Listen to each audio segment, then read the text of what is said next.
I think the connections and the insights that I gain at this event are irreplaceable. It's just relationship building and that one-on-one FaceTime. I love it.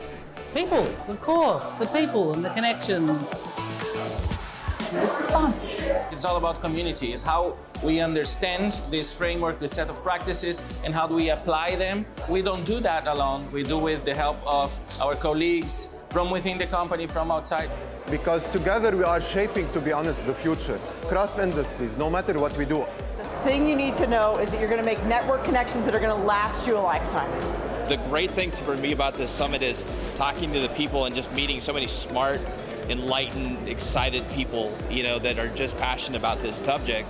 Look, summits are sharing knowledge and it's all about the people. You come to the summit, you meet people, you get inspired by the stories from the customers, but it's the corridor conversations, having a chat to people and just seeing what's going on in the community.